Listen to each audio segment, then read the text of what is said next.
บักแคนบักงาเอาป้อหามาเต่า สาวทุ่งเท่าไหร่นี่ ของ10,000 10,000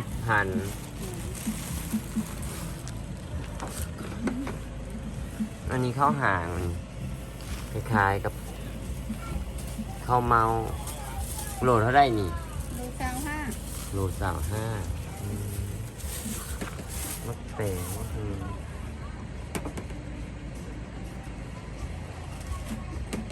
ใช่ข้าว อ๋อแม่นแล้ว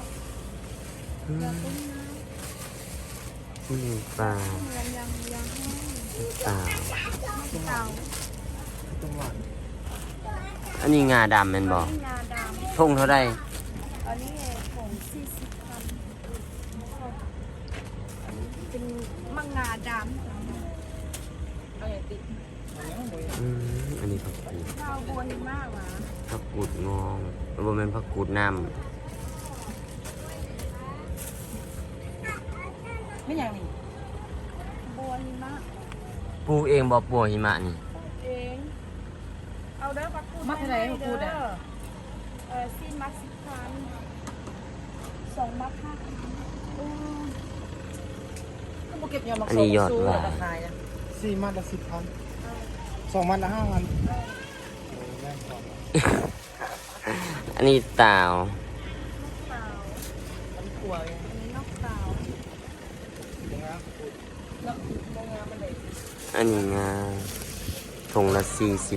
รงเท้าตรงนั้นมัน ถุงละ20บอกถุงละ20ถ้าย่างไปเบิ่งก่อนอันนี้อ้อย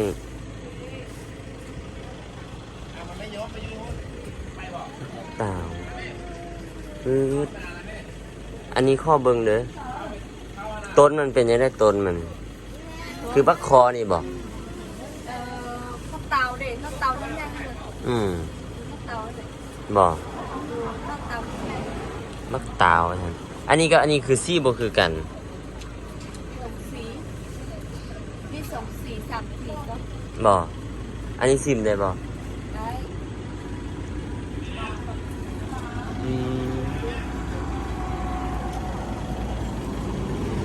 มึงเด้อ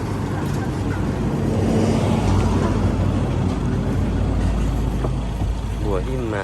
คือได้บัวเห็นมากเลย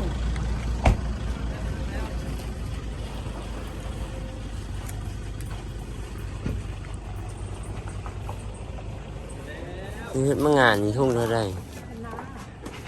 ทุ่งเท่าไรทุ่ง50อันนี้เด้ กัน210,000 อืม